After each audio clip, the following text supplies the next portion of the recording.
Janasena party Gajuwaka. ఈరోజు ఈ press meet ఎందుకు పెట్టామంటే, చేగంట హరిరామ్ జోగయ్య గారి అబ్బాయి సూర్యప్రకాష్ గారు నిన్న పవన్ కళ్యాణ్ గారి మీద మరియు జనసేన పార్టీ మీద చేసినటువంటి అనుచిత వ్యాఖ్యలను మేము తీవ్రంగా ఖండిస్తున్నాం. ఆయన మాట్లాడుతున్నటువంటి మాటలు ఏంటంటే, జనసేన పార్టీలో వేల కోట్ల రూపాయలు పవన్ కళ్యాణ్ గారు తీసుకుని టికెట్లు అమ్ముకుంటున్నారని, డబ్బులే ప్రధానంగా ఆయన సీట్లు కేటాయిస్తున్నారని ముఖ్యంగా ఆరోపించారు. దాన్ని మేము తీవ్రంగా ఖండిస్తున్నామండి. ఎందువల్లంటే ఆయన సొంత డబ్బు పెట్టి ఇప్పటి వరకు పార్టీని రన్ చేశారు. అంతేగాని ఏ ఒక్కల వ్యక్తుల మీద కూడా ఆయన ఆధారపడలేదు. మేము కాపు కులస్తులుగా ఒక సామాజికంగా పవన్ కళ్యాణ్ గారు ఒక కాపు కులానికి సంబంధించినటువంటి నాయకుడు కాదు. ఆయన బడుగు బలహీన వర్గాల నాయకుడు. ఆయన అందరికీ సంబంధించినటువంటి వ్యక్తి. ఆయన ఒకే కులంలో చూడొద్దు అని మీకు దయచేసి మీకు చెప్తూ, మీరు స్వార్థం కోసం వెళ్ళారు. మీరు ఏ పదవి తీసుకుందాం అనుకున్నారో, మీకు వాళ్ళు ఏ ప్రామిస్ చేశారో మీకు సంబంధించినటువంటి అన్నీ కూడా మీరు ఫుల్ఫిల్ చేసుకోండి. కానీ మీరు ఎట్టి పరిస్థితుల్లో ఇటు జనసేన పార్టీని కానీ కులాన్ని కానీ ఏ విధంగా కూడా బదనాం చేసే స్థాయి కానీ మీకు ఆ అవకాశం కానీ మేము ఇవ్వని తెలియజేసుకుంటున్నాం. పార్టీని ఎందుకు బలోపేతం చేయలేదు, ఎందుకు ముందుకు తీసుకెళ్ళలేదు? కేవలం కళ్యాణ్ గారి ఇమేజ్ని ఆసరాగా తీసుకుని మనం కళ్యాణ్ గారి ఇమేజ్తో మనం గెలిచేద్దాము, ఎమ్మెల్యేగా అసెంబ్లీలో అడుగు పెడదామని అనుకున్నారు తప్ప ఏ రోజు కూడా వాళ్ళు రాజకీయ ప్రయోజనాలు ఆలోచించలేదు. అలాగే ఈరోజు కోట్ల రూపాయలు చేతులు మారుతున్నాయి అన్నారు సూర్యప్రకాష్ గారు. తన నుంచి ఎన్ని కోట్ల రూపాయలు ఇచ్చారో ఒకసారి చెప్తే మేమందరం ఆనందిస్తాం.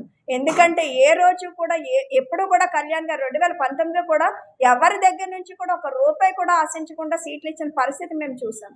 కష్టపడి పనిచేసిన కార్యకర్త కనీసం ఒక కప్పు టీ కానీ లేదంటే బండిలో పెట్రోల్ కానీ పోయలేని పరిస్థితిలో నియోజకవర్గ ఇన్ఛార్జ్ ఈ రోజుకి ఉన్నారు.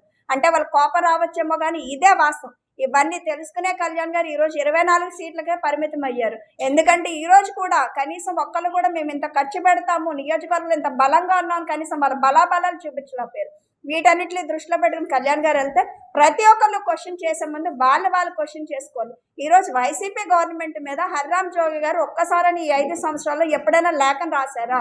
మా కాపు జాతి ద్రోహిగా నిలబడిపోయిన జగన్మోహన్ రెడ్డిని వెనకేసుకొస్తూ కేవలం జగన్మోహన్ రెడ్డి ప్రభుత్వాన్ని ఇంకా పెంచాలి, పవన్ కళ్యాణ్ గారిని ఇంకా తగ్గించాలని ఆయన లేఖలు రాసి మీరు ఎన్ని సీట్లలో పోటీ, వీళ్ళెవరు చెప్పడానికి ఎన్ని సీట్లలో పోటీ చేయాలి, అన్ని సీట్లు పోటీ చేయాలని క్యాండిడేట్లను కూడా ఈయన డిసైడ్ చేసిన పరిస్థితి మనం చూసాం.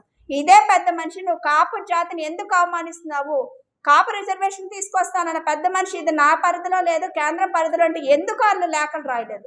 అలాగే ముద్రగడ పద్మనాభం గారు ఆనాడు ఇంచుమించుగా 90 టైముల్లో ఉవ్వెత్తున కాపు ఉద్యమాన్ని తీసుకెళ్ళి ఎందుకని ఆయన సడన్గా సైలెంట్ అయిపోయారు. మళ్ళీ తన రాజకీయ ప్రయోజనాల కోసం ఈరోజు బయటకు వచ్చి ఇప్పటి వరకు వైఎస్ఆర్సీపీ ప్రతినిధిగానే ఆయన వ్యవహరించి ఈరోజు కూటమిలో ఖచ్చితంగా టీడీపీ జనసేన ప్రభుత్వం స్థాపిస్తుందని తెలుసుకొని జనసేనలోకి రావాలని, అప్పుడు కూడా ఆయన వైసీపీ గవర్నమెంట్లోకి ప్రభుత్వంలోకి వెళ్ళాలని జగన్మోహన్ రెడ్డిని కలిస్తే ఇతనితో ఆయన వేగలేక నువ్వు వద్దు నాకు అని అక్కడ రిజెక్ట్ చేస్తే ఇక్కడ జనసేనలో రావడానికి ఈయన ప్రయత్నం చేశారు. ఇక్కడ కళ్యాణ్ గారు కేవలం తన ఇంటికి రాలేదు అన్న ఒక అహంకార పూడితో నేను ఈరోజు జనసేనకు మద్దతు వదులుకుంటున్నాను అని చెప్తున్నారు. ఇన్ని సంవత్సరాలు ఈ కాపు నాయకులంతా ఏమైపోయారు? ఆనాడు వంగవీటి రంగా గారు చనిపోతే ఇవాళ ఇన్ని సంవత్సరాల తర్వాత కాపు జాతిని ఉద్ధరించడానికి ఒక మనిషి నిస్వార్థంగా వచ్చి ఇక్కడ పనిచేస్తుంటే ఒక్క కాపు నాయకుడు కూడా ఈ రోజు అవుట్రేటెడ్గా పనిచేసిన పరిస్థితే లేదు. ఎప్పటి వరకు ఎవరైనా అలా నిలబడ్డారా? నిలబడినప్పుడు కళ్యాణ్ గారికి ఇంకొక పార్టీతో వెళ్ళి పొత్తులకు వెళ్లాల్సిన అవసరం ఏమొచ్చింది? నువ్వు నిలబడు, మనం ఇదే 24లో మనం కలిసి పోటీ చేద్దాం, మేమందరం కాపు నాయకులందరం మేము ఒక్కటే ఉన్నాం. ఈరోజు వైఎస్ఆర్సీపీ పార్టీలో చూస్తే ఎంతమంది కాపు నాయకులు ఉన్నారండి? వాళ్ళందరూ వెళ్ళి రెడ్డికి ఎందుకు పాలేరుతానం చేస్తున్నారు? ఇవాళ కళ్యాణ్ గారు మాత్రం టీడీపీతో పొత్తు పెట్టుకుంటే పాలేరుతానం కనిపిస్తుందా వీళ్ళకి? కమ్మ జాతికి కాపు జాతిని తాకట్టు పెట్టారా? మరి వీళ్ళంతా రెడ్డికి కాపులు తాకట్టు పెట్టారా? ఈరోజు అంబటి రాంబాబు కానీ లేదంటే పేరు నాని కానీ కురసాల కన్నబాబు కానీ గుడివాడ అమర్నాథ్ కానీ వీళ్ళందరూ ఏ పార్టీకి తాకట్టు పెట్టారు? ఒక్కరోజనే ఇలా కాపు జాతి ప్రయోజనాల కోసం మాట్లాడారా?